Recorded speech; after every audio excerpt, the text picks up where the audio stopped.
মুআজ্জাজ মুহতারাম, সম্মানিত দিনদার ইমানদার মুসলিয়ান কিরাম, আল্লাহ পাকের দরবারে শুকরিয়া আদায় করছি যে আল্লাহ পাক আমাদেরকে আজ সাইয়্যিদুল আইয়াম সপ্তাহের শ্রেষ্ঠতম দিন জুমার দিনে জুমার নামাজ আদায় করার জন্য আল্লাহ তাআলা ঘর মসজিদের মধ্যে আমাদেরকে আসার বসার তৌফিক ইনায়াত করেছেন। এই জন্য আল্লাহ পাকের দরবারে শুকরিয়া আদায় করে আমরা বলছি আলহামদুলিল্লাহ।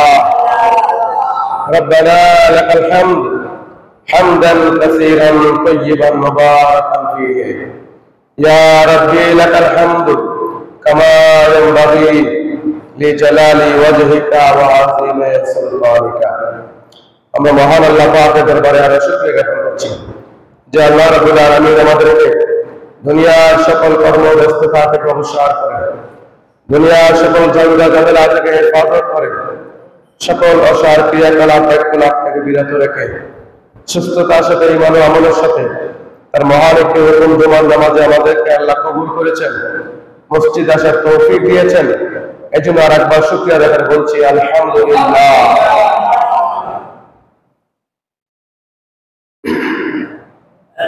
লক্ষ কোটি তার চেয়ে বেশি সালাম পেশ করছি মানবতার মুক্তির মহানায়ক মুফাক্খারে মাওজুদাত খাতামুন নবিয়্যিন ইমামুল মুরসালিন রাহমাতাল লিল আলামিন সরদার দু আলম সরওয়ার কায়নাত আকায়ে নামদার তাজদার মদিনা নূর আলা নূর নূর মুজাসসাম নূর নবী মুহাম্মদুর রাসূলুল্লাহ সাল্লাল্লাহু আলাইহি ওয়াসাল্লামের প্রতি যাকে আজ থেকে ১৫০০০ বছর আগে নবী এবং রাসূল করে পৃথিবীর মানুষের কাছে আল্লাহ রহমত হিসেবে প্রেরণ করেছেন, আমরা যেন সেই নবীর আদর্শ, সেই নবীর আখলাকে, সেই নবীর ইত্তেবা করে আমরা যেন আদর্শ গোলাম হতে পারি, রাসূলের খাঁটি উম্মাহ যেন হতে পারি। আল্লাহ যেন আমাদেরকে কবুল করেন, আমরা বলি আমিন। সম্মানিত সুধী, আমরা খুতবার বিদায় আপনাদের সামনে একটি আয়াতে কারিমা কোরআন থেকে ৭৪টি সূরা একটি হাদিস উল্লেখ করেছি। এর ধারাবাহিকতায় আমাদের প্রয়োজনীয় আলোচনা ইনশাআল্লাহ সামনে টানবো। আল্লাহ যেন আমাদেরকে আলোচনা থেকে শিক্ষা গ্রহণ করার এবং আমল করার তৌফিক দান করেন, আমরা বলি আমিন। আল্লাহ রাব্বুল আলামিন পবিত্র কোরআন কারীমের মধ্যে বলেছেন, হে পৃথিবীর মানুষ তোমরা বলো, ইন্না সালাতি ওয়া নুসুকি ওয়া মাহইয়ায়া ওয়া মামাতি লিল্লাহি রাব্বিল আলামিন। আল্লাহ বলছেন, হে মানুষ তোমরা বলো, আমার কাছে এই বাক্যে প্রার্থনা করো, ইন্না সালাতি নিশ্চয় আমার নামাজ, ওয়া নুসুকি আমার কুরবানি, ওয়া মাহইয়ায়া আমার হায়াত, ওয়া মামাতি আমার মৃত্যু লিল্লাহি রাব্বিল আলামিন একমাত্র আল্লাহ রাব্বুল আলামিনের জন্য। জোরে বলুন সুবহানাল্লাহ। আল্লাহ আমাদেরকে আল্লাহর বান্দা বানানোর জন্য, আল্লাহ আমাদেরকে জান্নাতে নেওয়ার জন্য, আমাদেরকে আল্লাহর প্রিয় বানানোর জন্য আল্লাহ তাআলা কি প্রশ্নের উত্তর আমরা দিলে পরে, আমরা কি প্রশ্নের অ্যান্সার আমরা করলে পরে আল্লাহ খুশি হবে, এই প্রশ্ন এবং উত্তর আল্লাহ আমাদেরকে জানাই দিয়েছেন। বলুন সুবহানাল্লাহ। আমরা জানতাম না যে আল্লাহর জন্য কি কি জিনিস আল্লাহ শিখিয়েছেন। আল্লাহ রাব্বুল আলামিন বলেন, পৃথিবীর মানুষ তোমরা বলো, ইন্না সালাতি আমার নামাজ, ওয়া নুসুকি আমার কুরবানি, ওয়া মাহইয়ায়া আমার হায়াত আমার জীবন, ওয়া মামাতি আমার মৃত্যু লিল্লাহি রাব্বিল আলামিন একমাত্র জগৎ সমূহের প্রতিপালক যিনি, তার জন্য। যেটা বলে সুবহানাল্লাহ। তাহলে আমাদের নামাজের মালিক কে? আমাদের কোরবানির মালিক কে? আমাদের হায়াতের মালিক কে? আমাদের মৃত্যুর মালিক কে? এই কথার মালিক যদি আল্লাহ হয়ে থাকে, এই কথা তো আমার না, ঠিক না? তাহলে আমি এই কয়টা জিনিসের দায়িত্ব বহন করলাম, যাতে করে এই দায়িত্ব পালন করলে পরে আল্লাহর জন্য আমি হতে পারবো। যারা বলো সুবহানাল্লাহ। আল্লাহ রাব্বুল আলামিন অন্য জায়গায় বলে দিয়েছেন, হে পৃথিবীর মানুষ তোমরা বলো, ইন্না লিল্লাহি ওয়া ইন্না ইলাইহি রাজিউন। হে পৃথিবীর মানুষেরা তোমরা বলে থাকো, নিশ্চয়ই আমরা আল্লাহর জন্য আর আল্লাহর কাছেই তো আমরা ফিরে যাব। জোরে বলুন ঠিক কিনা? মানুষ মারা গেলে দোয়াটা আমরা বেশি করি, ঠিক কিনা? অথচ এটা মানুষ মারা যাওয়ার দোয়া না, এটা হলো সুখে দুঃখে বিপদে আপদে সর্বক্ষেত্রে মানুষ যখন একটু কষ্ট পাবে অথবা রব থেকে যখন দূরে চলে যাবে, তখন রবের কাছাকাছি হওয়ার জন্য, রবের জন্য নিজেকে সুপর্দ করার জন্য বলতে হয় ইন্না লিল্লাহি ওয়া ইন্না ইলাইহি রাজিউন। যে মানুষটা মারা গেল, সঙ্গে এই দোয়াটা করি কেন? যে ওই লোকটা যে মারা গেল, তুমি হাসি তামাশা করার কোনো সুযোগ নাই, কারণ ইন্না লিল্লাহি, আমরাও তো আল্লাহর জন্য, ওয়া ইন্না ইলাইহি রাজিউন, আমরা তো তার কাছে একদম ফিরে যাবো, ঠিক কিনা? তার মানে মানুষটা মারা গেছে, তুমি এখন স্মরণ করো তুমিও মারা যাইবা। ওই লোকটা সেভাবে তার রবের কাছে ফিরে গেছে, তুমিও তো আল্লাহর জন্য, আর তুমি আল্লাহর কাছেই ফিরে যাইবা।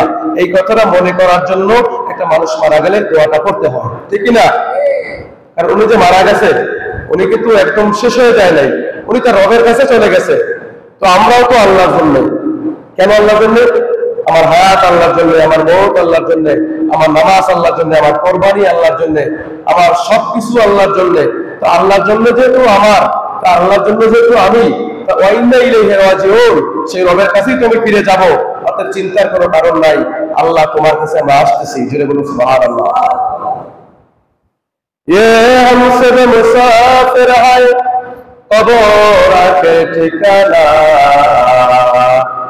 कोई आगे रवाना है कोई पीछे रवाना। মুসাফির, তুমি দুনিয়ার জমিনে মুসাফির হালতে আছো, মুসাফিরের মতন। এই পৃথিবীতে তুমি মুসাফির, এই পৃথিবীর বাড়ি তোমার না, এই পৃথিবীর কোনো সম্পদ তোমার না, এমনকি এই পৃথিবীর আপনজন তাও তোমার না। তুমি মারা গেলে তারাই তোমাকে দ্রুত কবরের মধ্যে দেওয়ার জন্য প্রস্তুত হয়ে যাবে, ঠিক কিনা? অতএব তোমরা আমার হয়ে আমার জন্য জীবন যাপন করো। ওই কবরে যেতে হবে আজ অথবা কাল, একদিন আগে অথবা একদিন পরে, আমাদের সবাইকেই কবরে গন্তব্যে যেতে হবে কিনা? যেহেতু আমাদেরকে কবরে গন্তব্যে যেতে হবে, যেহেতু আমাদেরকে হাসরের ময়দানে উঠতে হবে, যেহেতু আমাদেরকে বিচারের কাজ করায় দাঁড়াতে হবে, বিচার কার্য সম্পাদনের পরে জান্নাত অথবা জাহান্নাম দুটো জায়গা আমাদের জন্য নির্ধারিত হয়ে যাবে, ঠিক কিনা? কিন্তু সৌভাগ্যশীল তারা যাদের সিদ্ধান্তটা জান্নাতে হয়ে যাবে, আর বদনসিবওয়ালা তারা যাদের হাসরের মতো সিদ্ধান্তটা জাহান্নামের দিকে হয়ে যাবে, ঠিক কিনা? আমরা সৌভাগ্যশীল হতে চাই, ঠিক কিনা? আমরা পরেজগার হতে চাই, খোদাবেরু হতে চাই, আমরা মুত্তাকি হতে চাই, আমরা তাকওয়াবান হতে চাই, যাতে করে আমরা আমাদের রবের কাছে আমরা ফিরে যেতে পারি। জোরে বলুন সুবহানাল্লাহ। তাহলে আয়াতের শাব্দিক অর্থে কি দাঁড়ালো? আল্লাহ বলেছেন ইন্না সালাতি, আমার নামাজ, আল্লাহ নামাজের কথা আগে বলেছেন। অনুসুতি, আমার কোরবানি, কোরবানির কথা আল্লাহ দ্বিতীয়বারে বলেছেন। অমাহিয়ায়া, হায়াতের কথা আল্লাহ তৃতীয় নম্বরে বলেছেন। অমামাতি, মৃত্যুর কথা আল্লাহ 4 নম্বরে বলেছেন। এরপরে বলেছেন লিল্লাহি রাব্বিল আলামিন, এই সবগুলি আল্লাহর জন্য। যেটা বলে সুবহানাল্লাহ। তাহলে গেল জুমা আমরা কিছু আলোচনা করেছিলাম, যেহেতু আমাদের কোরবানি খুব সন্নিকটে, রাত্র পোহালেই কোরবানির নামাজ, পশু কোরবানির শুরু হয়ে যাবে। তাই আল্লাহ তাআলা এই বিষয়ে কিছু গুরুত্বপূর্ণ মেসেজ আমাদেরকে দিয়েছেন, সেই প্রসঙ্গে আমরা কিছু আলোচনা করব। আল্লাহ তাআলা আমাদেরকে এই আলোচনা থেকে শিক্ষা নিয়ে আমল করে করে আল্লাহর প্রিয় বান্দা রাসূলের কাছে উম্মাহর জন্য হওয়ার তৌফিক দান করুন, আমরা বলি আমিন। নুসুক শব্দ হচ্ছে কোরবানি। কোরবানি হচ্ছে আত্মত্যাগ। যেই মানুষটা নিজের জীবনের সবচেয়ে প্রিয় পছন্দ জিনিসটা তার রবের জন্য, আল্লাহর জন্য দিয়ে দেওয়া হয়, আল্লাহর জন্য ছেড়ে দেওয়া হয়, আল্লাহর জন্য জবাই করে দেওয়া হয়, আল্লাহর জন্য এটাকে নিজের থেকে সঁপে দেওয়া হয়, এটাকে বলা হয়েছে কোরবান, এটাকে বলা হয়েছে ত্যাগ, এটাকে বলা হয়েছে আত্মত্যাগ। যদি বলো সুবহানাল্লাহ। তাহলে নিজের জীবনের প্রিয় জিনিসটা আল্লাহকে দিয়ে আল্লাহর খুব প্রিয় এবং কাছাকাছি হওয়া যায়। জোরে বলো সুবহানাল্লাহ। যে দৃষ্টান্ত আমাদের কাছে রেখেছেন হযরত ইব্রাহিম আলাইহিস সালাতু ওয়াস সালাম, ইব্রাহিম নবীর 90 বছর বয়স হয়ে যায়, কোন সন্তান আল্লাহ দেন নাই। 90 বছর বয়সে আল্লাহর কাছে বলেছিলেন, রব্বি হাবলি মিনাস সালিহিন, হে আল্লাহ তাআলা আপনি আমাকে একটি পবিত্র সন্তান দান করুন। আল্লাহ তাআলা নবীদের দোয়া কবুল করেন, ঠিক কি না? নবীরা যখন যেখানে যেইভাবে যেই দোয়া করবেন, আল্লাহ সঙ্গে সঙ্গে সে দোয়া কবুল করবেন।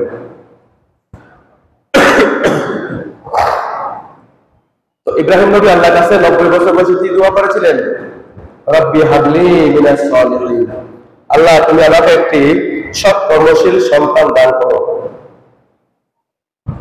আল্লাহ তাআলা দোয়া কবুল করলেন। আল্লাহ বলেন, ফাবাশশারনাহু বিগুলামিন হালিম, আমি আপনাকে সুসংবাদ দিলাম একটি পবিত্র সন্তানের।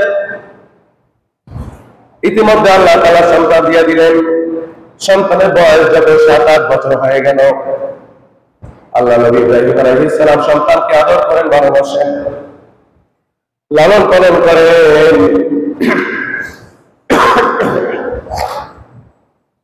কারণ হলো আল্লাহর কাছে চাইয়া নেওয়া যে জিনিসটা পাওয়া যায় সেটার মধ্যে মজাই আলাদা, ঠিক কিনা? আল্লাহর কাছে চাইলে পরে যদি আল্লাহ দিয়ে দেয়, সেই জিনিসটার প্রতি আগ্রহ, আকাঙ্ক্ষা, ভালোবাসা বেশি থাকে। নাম্বার 2, যেহেতু তার কোনো সন্তান নাই, তো বৃদ্ধ বয়সে আল্লাহ যেন চেয়েছেন, তো বৃদ্ধ বয়সে সন্তান পাইলে খুশি না বেজার? ইব্রাহিম নবী এত খুশি, সন্তানকে খুব ভালোবাসেন, আদর করেন। ইব্রাহিম নবী তো খলিলুল্লাহ, আল্লাহর বন্ধু। আল্লাহ রাব্বুল আলামিন ইব্রাহিম নবীকে খলিলুল্লাহ বানিয়েছিলেন, আল্লাহ বন্ধু বানিয়েছিলেন।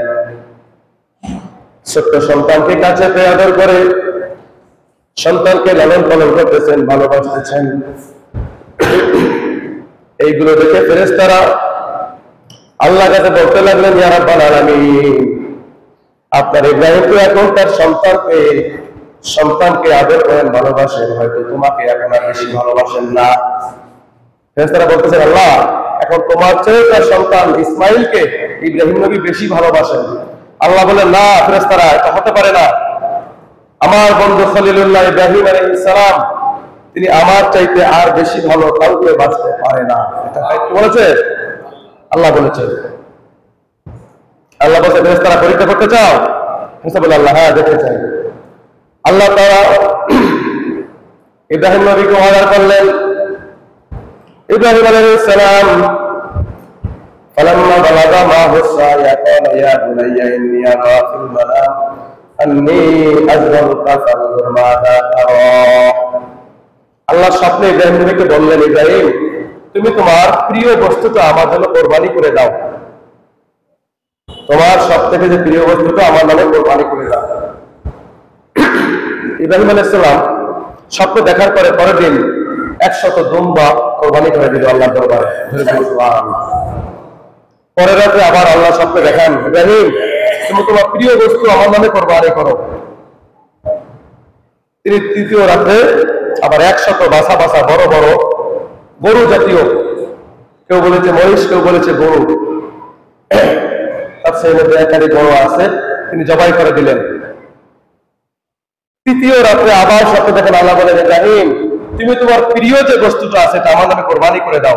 সুবহানাল্লাহ। ইব্রাহিম এই পরের রাতে আবার 100 বড় বড় বাছাই করা উট কোরবানি করে দিলেন। তো 3 রাতে 3 পদ কোরবানি করলেন, দুম্বা, গরু, উট। চতুর্থ রাতে আবার স্বপ্নে দেখেন, ইব্রাহিম আমি তোমাকে বলছি তোমার সব থেকে প্রিয় বস্তুটা আমার নামে কোরবানি করো। ইব্রাহিম নবী আলাইহিস সালাম প্রথমে বোঝেন নাই যে তার সন্তানের কথা বলেছেন, তিনি স্বপ্নে আদিষ্ট হয়ে আল্লাহর দরবারে কোরবানি করেছিলেন। দ্বিতীয় দিন, তৃতীয় দিন পার হয়ে যাওয়ার পরে চতুর্থ দিন স্বপ্নে দেখলেন আবার উটের পরে আর কি প্রিয় বস্তু থাকতে পারে। তখন তিনি বুঝতে পারলেন পৃথিবীর মধ্যে যত বস্তু আছে সব থেকে আমার প্রিয় তো আমার ইসমাইল আমার কাছে। হয়তো আল্লাহ তাআলা মনে হয় তাই চেয়েছেন। অতএব পরের দিন সকালে স্বপ্ন দেখার পরে হাতে একটা রশি নিয়ে একটা চাকু নিয়ে তার স্ত্রীকে বললেন, হাজেরাকে, হাজেরা তোমার সন্তানকে সাজাইয়া দাও, আমরা 2 বাপ বেটা বাদশার দাওয়াতে যাবো। বলে বলুন সুবহানাল্লাহ। মহিলা মানুষ তো চিন্তা করে নাই বাচ্চার দাওয়াত কোথায় আবার। তো নিয়ে গেলেন, অনেক বড় ঘটনা, আমি খুব সংক্ষেপে বলছি। মিনা ময়দানে যখন নিয়ে গেলেন তখন শয়তান পিছন থেকে বলতেছেন, এই ইসমাইল, তোমার বাবার হাতে চাকু আছে, সাথে একটা রশি আছে, তোমার হাত পাও বেঁধে তোমাকে জবাই করবে, তুমি দৌড় দাও, পালাও। ইসমাইল ছোট্ট মানুষ, 7 বছর 8 বছরের ভালো শিশু, বলল, বাবা কে জানি আমাকে বলতেছে আপনাকে আমাকে কোরবানি করতে নিচ্ছেন। বললো, যে তোমাকে বলছে শয়তান, পাথর মারো। ওখানে উঠে 2 বার পাথর মারলেন। 3 জায়গায় ধোকা দিল শয়তান, 3 জায়গায় পাথর মারলেন। আজও হাজিরা হজ করতে গিয়ে মিনা ময়দানে 3 জায়গার মধ্যে পাথর মারে, জোরে বলে ঠিক কিনা?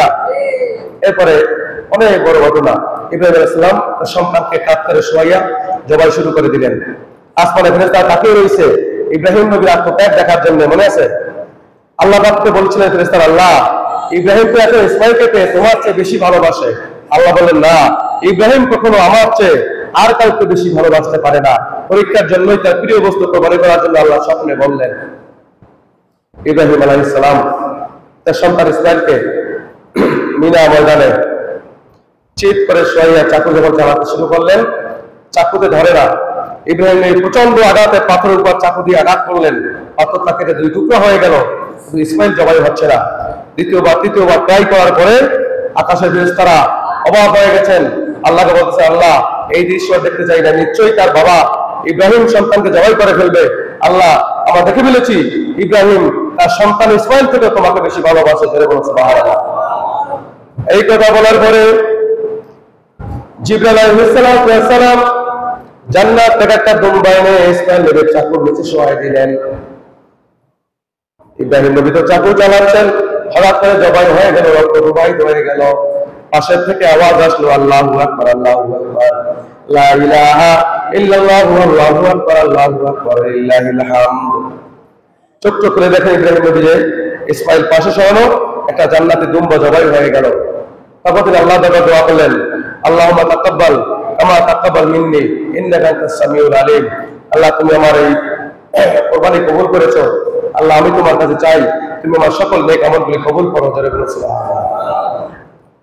তো আমি কথা বললাম এই কারণে, আমরা কোরবানির পশু জবাই করব।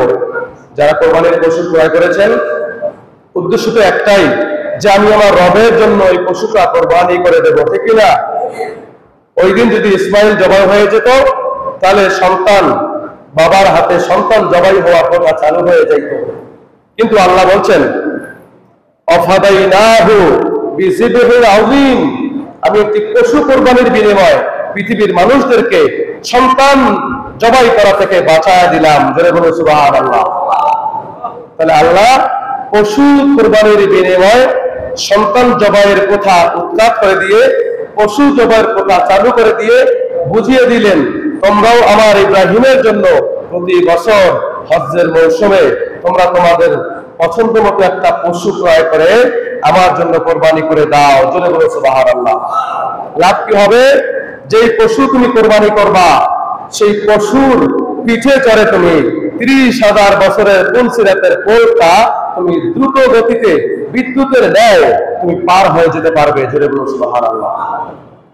নাম্বার 2, কোরবানি যারা করবে, কোরবানির পশুর গায়ে যতগুলি পশম থাকবে তত পরিমাণ নেকি কোরবানি দাতার আমলনামায় আল্লাহ লিখে দিবেন।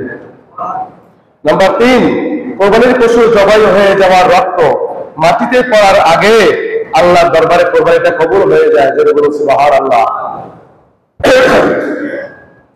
যাদের কোরবানিটা আল্লাহর দরবারে কবুল হয়ে যাবে, তারা ইব্রাহিম নবীর সাথে জান্নাতের মধ্যে হাসতে হাসতে প্রবেশ করবে। জোরে বলো সুবহানাল্লাহ।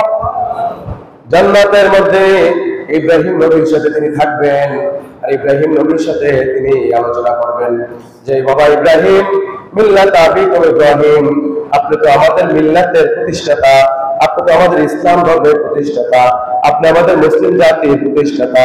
অতএব আপনার জন্য যে কোরবানিটা আল্লাহ কবুল করেছেন, আপনার ওসিলায়, আপনার নিয়মে আমার কোরবানিটা আল্লাহ কবুল করেছেন, তাই আপনার সাথে আজকে আমার সৌভাগ্যের সাক্ষাৎ হলো। জোরে বলুন সুবহানাল্লাহ। তাহলে ইব্রাহিম নবী তো নিশ্চয়ই তার সন্তানকে জবাই করতে নিচ্ছিলেন, কারণ তিনি স্বপ্নে আদিষ্ট হয়েছেন। আল্লাহ বলছেন, ইব্রাহিম তুমি তোমার প্রিয় বস্তুটা কোরবানি করো। ইব্রাহিম নবী কিন্তু প্রিয় বস্তু কোরবানি করার জন্য নিয়ে গেছিলেন, কিন্তু আল্লাহ একটা চাকুর নিচে দুম্বা দিয়ে জবাই করে অফাদাইনাহু বিযুবহিন আযীম, আমাদেরকে মুক্তি করে দিলেন। অতএব আমরাও যেন আমাদের সঞ্চিত টাকা দিয়ে, আমাদের দুনিয়ার টাকার মালিককে আল্লাহ, আমাদেরকে আল্লাহ টাকা পয়সা না দিলে টাকা পাবো কই, আমাদেরকে হায়াত না দিলে হায়াত পাবো কই। অতএব আল্লাহ তাআলা আমাদের সব দিয়ে মালিক বানায় দিয়ে বলছেন, হে পৃথিবীর মানুষ, তোমার টাকা পয়সা, ধন দৌলত, বাড়ি গাড়ি, অর্থ সম্পদ, তোমার দুনিয়ার হায়াত, তোমার মঙ্গল, তোমার কোরবানি, তোমার নামাজ, তোমার জীবনকাল সব তো আমি দিয়ে দিলাম। আমি যদি তোমাকে হায়াত না দিতাম তুমি কোরবানি পাইতা কই? আমি তোমাকে হায়াত যদি না দিতাম তুমি নামাজ পাইতা কই? আমি তোমাকে হায়াত যদি না দিতাম তুমি হজ পাইতা কই, যাকাত পাইতা কই, সওয়াব পাইতা কই? তো আমি যেহেতু তোমাকে হায়াত দিয়ে হায়াতের মালিক বানায় দিলাম, এখন তোমার হায়াতের জিন্দেগিটা আমার কথা মতো চালাও, তাহলেই তুমি মুত্তাকি হতে পারবে। সুবহানাল্লাহ। এই জন্য আল্লাহ তাআলা কোরবানি একটা বিশেষ আমল, একটা সেক্রেট আমল, যে আমলটা করলে পরে আল্লাহ সন্তুষ্টি অর্জন করা যায়। কোরবানির মাধ্যমে পারস্পরিক সম্প্রীতি বিদ্যমান হয়, কোরবানি করলে সামাজিক মর্যাদা বৃদ্ধি পায়, কোরবানি করলে আত্মীয়তার মধ্যে সম্পর্ক তৈরি হয়, কোরবানি করলে আশপাশের পরিবেশের অর্থাৎ সামাজিকভাবে যোগাযোগের একটা মাধ্যম তৈরি হয়, কোরবানি করলে পরে বন্ধুত্ব তৈরি হয়, কোরবানি করলে ওই সমাজের মধ্যে বরকত তৈরি হয়। যেই ঘরে কোরবানি হবে ওই ঘরে তাৎক্ষণিকভাবে আল্লাহর রহমত নাযিল হয়। বলুন সুবহানাল্লাহ। এই জন্য আমাদের দেশে মানুষেরা টাকা পয়সা খরচা করে পশু ক্রয় করে কোরবানি করার জন্য, ঠিক কিনা? নিশ্চয়ই আল্লাহ তাদের মনে মায়া দিয়েছেন বিধায় তো পশুটা কিনেছেন। নিশ্চয়ই তার মনে ইসলামের আগ্রহ আছে যেন কোরবানি করবে। যেহেতু পশু কিনছেন, যেহেতু আপনি পশুটা ক্রয় করেছেন, আপনার মন ভালো, আপনি ইসলামকে ভালোবাসেন, আল্লাহর ওয়ার্ডারকে আপনি শ্রদ্ধা করেছেন, ইসলামী একটি মিশন আপনি পালন করে, সেটা ভালো কাজ। আর একটু ভালো কাজ আছে, গোশতটা জবাই হয়ে গেলে একদম 3টা ভাগ করে বন্টন করে আত্মীয়, আপনজন এবং প্রতিবেশী সবাই মিলেমিশে, গরিব মিসকিন এদেরকে সাথে নিয়ে যদি আমরা আরামে আনন্দের সাথে কোরবানিটা পালন করতে পারি, তাহলেই কেবল এই ফজিলতটা আমরা অর্জন করতে পারবো, ঠিক কিনা? কারণ পশুটা তো আমি কোরবানির পশু যারা ক্রয় করেছে তারা তো একলা খাবে, নিজে পেট ভরে খাবে, এই নিয়তে কিনে নাই, ঠিক কিনা? নিশ্চয় উদ্দেশ্য হচ্ছে আমি এই পশুটা আল্লাহর জন্য কোরবানি করব। তো যে পশুটা আপনি কিনেছেন আল্লাহর জন্য কোরবানি করবেন, নিশ্চয়ই এই পশুটা আপনার জন্য আল্লাহ কবুল করেছেন, ঠিক কিনা? আল্লাহ কাউকে তৌফিক না দিলে ভালো কাজ করতে পারে না, ঠিক কিনা? তবে বান্দার আগ্রহ লাগে, বান্দার আগ্রহ আকাঙ্ক্ষার উপরে আল্লাহর নিয়ামতটা বিশেষভাবে পরিচালিত হয়। বান্দার আগ্রহ এবং আকাঙ্ক্ষার উপরে আল্লাহর নিয়ামতটা বর্ধন হয়, যেটা বলছে সুবহানাল্লাহ। আল্লাহ বলছেন অফিস সামাই রিজকিকুম, তোমাদের রিজিকটা আসমানে আছে। কোথায় আছে? আসমান থেকে বন্টন হবে তোমাদের কাজের মাধ্যমে, যেটা বলছে সুবহানাল্লাহ। তুমি যদি কর্মে যাও, কাজে যাও, তোমার যদি পরিশ্রমে যাও, তাহলে আসমান থেকে ওই কাজের উপরে তোমার রিজিকটা দেওয়া হবে, কাজ থেকে তুমি নিয়ে নিবা, যেটা বলেছে সুবহানাল্লাহ। তাহলে বান্দার আগ্রহ আকাঙ্ক্ষার উপরে কিন্তু রিজিকটা বন্টন হয়।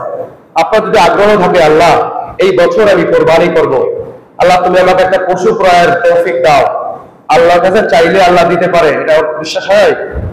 আল্লাহ কাছে চাইলে তো আল্লাহ দেয়, ঠিক কিনা? তবে মাঝে মধ্যে আমরা চাই, পাই না, এরকমও তো হয়। তবে এটা বুঝতে হবে, আমরা যাহা চাই তাহা ভুল করে চাই, যাহা পাই তাহা চাই না। আমরা চাইছি আল্লাহর কাছে ঠিকই, আল্লাহ যে দেয় নাই, হয়তো আমার চাওয়ার মধ্যে ভুল ছিল, এখানে নিজেকে নমনীয়র মধ্যে রাখতে হবে। এরপরে আবার অবহেলা করার কিছু নাই। আল্লাহ রাসূল বলেছেন, যেই কোনো দোয়া আল্লাহর কাছে করলে পরে দোয়াটা 3টি মাধ্যমে কবুল হবে। কয় মাধ্যমে? 3 মাধ্যমে। প্রথমত কোনো কোনো ব্যক্তির দোয়া সঙ্গে সঙ্গে কবুল হবে, কোনো কোনো ব্যক্তির দোয়া মৃত্যুর আগে একদিন জীবনে কবুল হবে, আর কোনো ব্যক্তির দোয়া সঙ্গে সঙ্গে হবে না, জীবনে হায়াতেও হবে না, পরকালে কবুল হয়ে যাবে। বলে সুবহানাল্লাহ। তাহলে প্রথম নাম্বার ভাগ্যবান ব্যক্তি ওই ব্যক্তি যার দোয়াটা পরকালের জন্য কবুল হয়। দ্বিতীয় ভাগ্যবান ওই ব্যক্তি যার দোয়াটা জীবনে একদিন অন্তত কবুল হয়। আর তৃতীয় ভাগ্যবান ব্যক্তি যার দোয়াটা সঙ্গে সঙ্গে কবুল হয়, সঙ্গে সঙ্গে কবুল হয়, ফজিলত কম, লাভ কম, তবে কবুল হয়েছে ঠিকই। সবচেয়ে ফজিলত গুলো হচ্ছে যে দোয়াটা আখিরাতে কবুল হয়, ঠিক কিনা? আচ্ছা, দুনিয়াতে আপনি চাইলেন আল্লাহ একটা 20 তলা বাড়ি দাও, করে তার কবুল হয়ে গেল, আল্লাহ টাকা দিলেন, 20 তলার মালিক হইলেন। এই 20 তলা নিয়ে আপনি আজীবন থাকতে পারবেন? আপনি মারা যাবেন না? তাহলে আপনি কবর তো গেলেন, তাৎক্ষণিক পেয়ে লাভ হইল কি? এত দুনিয়া রইয়া গেল। এবার জীবনে একদিন চাইলেও আপনি সেটা জীবনের মধ্যে পাইলেন, রয়ে গেল দুনিয়াতেই।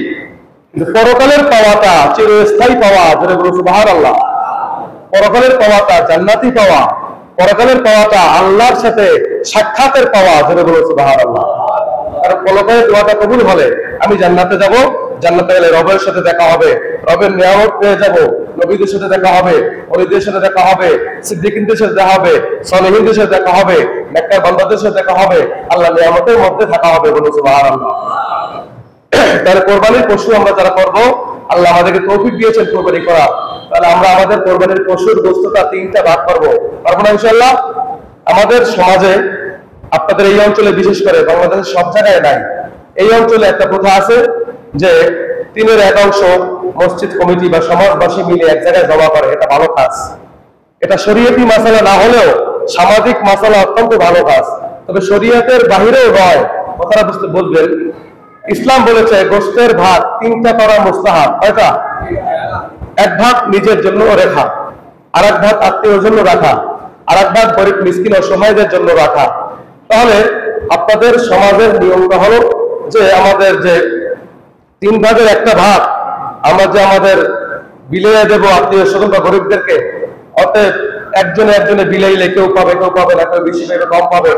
তার থেকে যদি সামাজিক ভাবে মসজিদে এনে মসজিদ থেকে যদি সমাজবাসীকে একভাবে কন্ট্রোল করে দেওয়া হয়, তাহলে সবাই পাবে, ঠিক কিনা? তাহলে কিন্তু 3 ভাগের 1 ভাগ আপনি যে দিবেন, এটা কিন্তু মসজিদে দিয়ে দেওয়ার মাধ্যমে মসজিদ পরিচালনা কমিটি আপনাদের সবাইকে আপনার পক্ষ থেকে দিয়ে দিচ্ছে, ঠিক কিনা? এটা কিন্তু ভালো কাজ। এটার মধ্যে 2টি হয়, একটা হলো পারস্পরিক সম্প্রীতি, ভালোবাসা, এবং আপনার একটা ভাগ নিখুঁত ভাবে দেওয়া হয়ে গেল, ঠিক কিনা? এই জন্য আপনাদের যেভাবে নিয়ম আছে, সমাজের একদম 1টা ভাগ আপনারা সমাজে একদম হিসাব করে দিবেন, কম দিবেন না। কারণ আপনি এখানে কম বেশি করবেন কেন? আপনার সকল গোশতটাই তো আল্লাহর জন্য, ঠিক কিনা? অতএব আপনার কোরবানিটা আল্লাহর জন্য হয়েছে, আল্লাহর জন্য দিচ্ছেন। অতএব আপনার কোরবানির পশু জবাই সঙ্গে সঙ্গে আপনার কোরবানির পশুর মালিক আল্লাহ হয়ে গেছে, যদি বলো সুবহানাল্লাহ। এখন বন্টনটা আপনি করবেন, এই বন্টনটা আপনি আত্মীয়দেরকে আপনার পক্ষ থেকে দিবেন। গরিব মিসকিন অসহায়ের ভাগটা আপনি সমাজের মসজিদে জমা করলেন, মসজিদ পরিচালনা কমিটি বা সমাজবাসী মিলে মিশে এই ভাগটা সবাইকে খুঁজে খুঁজে দিয়ে দিল, সবাই পেয়ে গেল। এখানে ধনী গরিব ভাগাভাগি নাই। আপনি বাসায় গেলে লজ্জা লাগে, বাসায় অনেক গরিব যায় না, যে বাসায় যাবে আপনাদের মনে করেন এখানে 3-4 বাড়ির মানুষ, সবাই আত্মীয় স্বজন, যে এখন যদি বাসায় গিয়ে আনতে হয় তাও দেখায় না, অথবা আপনি আবার বাসায় দিয়ে আসলেন, খারাপ দেখা যায়। তাহলে আপনার ভাগটা মসজিদে আসলে কমিটির লোকজন একদম পুঙ্খানুপুঙ্খরূপে সবগুলো গোশত থেকে বাছাই করে আপনার আত্মীয়, আপনজন, গরিব সবাইকে তো বিলিয়ে দিল। অতএব তারাও কষ্ট পাইল না, আপনারও অসুবিধা হইল না, ঠিক কিনা? অতএব এটা ভালো কাজ, এটা আপনারা করবেন যারা কোরবানি দেন। হয়তো মসজিদ কমিটি বলবে, আমি আমার আলোচনা থেকে আমি বললাম যে আপনাদের যেভাবে নিয়ম আছে 1টি ভাগ একদম বাছাই করে মসজিদে দিয়ে দিবেন। তবে অনেকে এমনও করে যে মাথার হাড্ডি মাটি ঠ্যাং পুরা মিলাই দিলেই মসজিদে দিয়ে দেয়, বুঝাইয়া না। আপনি যখন কাউকে দিবেন, উত্তমটা দিবেন, আপনি যেই মানেরটা রাখবেন সেই মানেরটাই মসজিদে দিবেন, যেটা বলুন, ঠিক কিনা? কারণ নিজের জন্য যেটা প্রিয় আর একজনের জন্য ওইটা প্রিয় না মনে করলে ওই দান আল্লাহর কাছে কবুল হয় না। নিজের যেটা যেটা পছন্দ ওটা আর একজনের জন্য পছন্দ না করলে ওই দান কবুল হয় না। দানটা হতে হবে আমার জন্য যেটা আমি পছন্দ মনে করি, আমার এক মুসলমান ভাই, আমার এক মুসলমান বন্ধু, আমার এক প্রতিবেশী, আমার এক আত্মীয়, তাকে আমি যেভাবে যেটা ব্যবহার করি দিলে ওই রকমই দিতে হয়, তাহলে সুন্নাত এবং সওয়াবের অধিকারী হওয়া যায়, বলুন সুবহানাল্লাহ। আপনি কম বেশি করে হাড্ডি মাটি দিয়ে বুঝাইয়া দিলেন যে সমাজে দিলাম, আপনি জিতেন নাই, আপনি ঠকছেন, আপনি আল্লাহকে ঠকাচ্ছেন, আপনি সমাজবাসীকে ঠকান নাই, মানুষকে ঠকান নাই, কারণ আপনি বন্টন নিয়মে অনিয়ম করছেন। বন্টন নিয়মের দায়িত্ব আল্লাহ আপনাকে দিয়েছেন, সেখানে যদি একটু অনিয়ম করেন তাহলে গুনার ভাগী হতে হবে না? তাহলে আমি কোরবানি করে গুনার ভাগী হবো কেন? আমি তো পশুটা কিনলামই আল্লাহর জন্য, কোরবানি করবো সেই জন্য। তো কোরবানি করতে গিয়ে আমার পশুর কোনো বন্টন নিয়মে অনিয়ম করে আমি কেন গুনার ভাগী হব? এই জন্য আমরা এটা খেয়াল রাখবো, যারা কোরবানি করবেন আপনারা সামাজিকভাবে গোষ্ঠটা সুন্দরভাবে মসজিদে পৌঁছে দিবেন।